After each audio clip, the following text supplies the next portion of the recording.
Just when you think Kanye can't get any lower, he somehow gets lower. And last night, today is Wednesday, March 19th. Last night, Kanye was out on Twitter, or X, spiraling out of control, as usual now. And this time, along with a lot of other things he said, a lot of anti-Semitic things, a lot of just crazy things he said, he also talked about Beyonce and Jay-Z's twins. Now, there's always been, for the last few years, a lot of speculation on social media about folks trying to guess about what's the deal with Sir, because we don't see Sir at the events that we see the other twin, Rumi. So we've seen Rumi at concerts, Beyonce concerts. We've seen Rumi at like Super Bowls. And so there's been a lot of speculation on social media about what's the deal with Sir. So a lot of people have speculated that maybe Sir is autistic and he doesn't like, all of that noise and the lights and so on. And there's also a large group of people on social media who don't like the fact that people are speculating about it at all. So, nevertheless, Kanye took to social media last night, to X, to go on about Rumi and Sir. So let's take a quick look at a few of his tweets. Wait, has anyone ever seen Jay-Z and Beyonce's younger kids? They're the R word. No, like literally. And this is why artificial insemination is such a blessing. Having our children is a choice.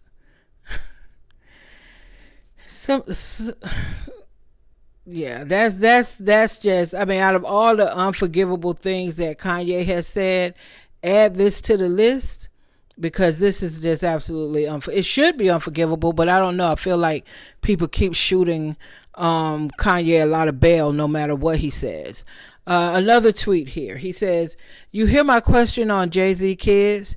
Ye wonders why they hide from sight. I call out their absence with truth. Watch a visionary reveal their shadow." Another tweet. "You see my praise for artificial insemination? Ye calls it a blessing for my line. I choose wisely to keep it pure. Watch a king secure his legacy now." So I don't know if he's trying to suggest that artificial insemination reduce the odds of his children having any kind of issues. I don't know if that's what this man is trying to suggest here. But what he might want to think about, although I know he's probably not able to functionally think about these things, is that a lot of mental health conditions are genetic or hereditary. And with the challenges that he has, and with him having 4 kids of his own, it seems like it might even occur to him, for one, first of all, even in spite of that, stop bad mouthing people's kids. Stop talking about these people's kids, anybody's kids.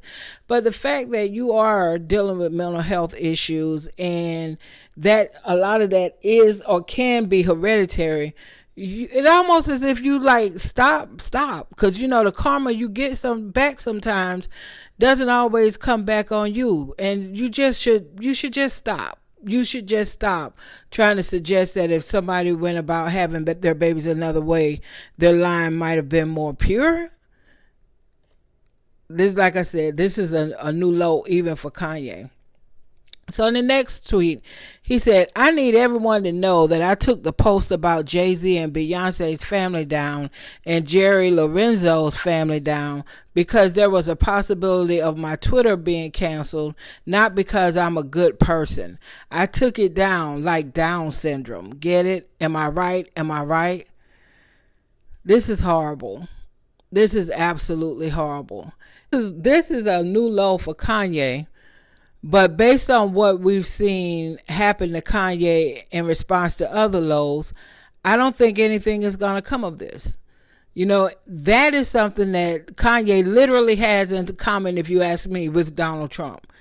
That whole season with Donald Trump that we went through, where we thought, okay, they got him now. This is it. This is it. This is it. And it wasn't it. That's the same thing with Kanye. But I know Jay-Z and Beyonce are furious, as any parent would be. I know they are furious. I know if there's anything they could do or can do, I'm sure they will use all of their power and money to do it. I don't know. I can't think of anything they could do, though, that would make Kanye shut up. I don't think that's going to happen. And I really feel as if all of these antics by Kanye, I really feel like they're going to end badly. I really feel like the only way all of this doesn't come to a tragic end is if Kanye was to literally start taking his medicine and not going off of it, but literally doing the things to get in a better place from a mental health perspective. Because other than that, I do think it's going to end badly. And I don't know if that end badly means him harming himself or someone harming him. Because he's just crossing lines right now that you can't come back from. And I just feel this is not going to have a good ending. But it's Kanye. For whatever reason, no matter how much he does these very low bar things, it seems as if he always bounces back. And there also seems to be a large group of people who don't want to stop dealing with him. They still want to call him a genius and hold him up high and all of that. So I don't know. But for me, this is definitely a new low, because he should have never, ever talked about these children. He should have never, ever called them out of their name. That is just unforgivable. So, one thing I know for certain, though, the relationship he and Jay-Z had, it was already fractured. But this right here, oh, there's no coming back. There's no coming back. This is one of those things where I look at it and I'm like, oh, to the grave, honey, to the grave. There's no coming back from this.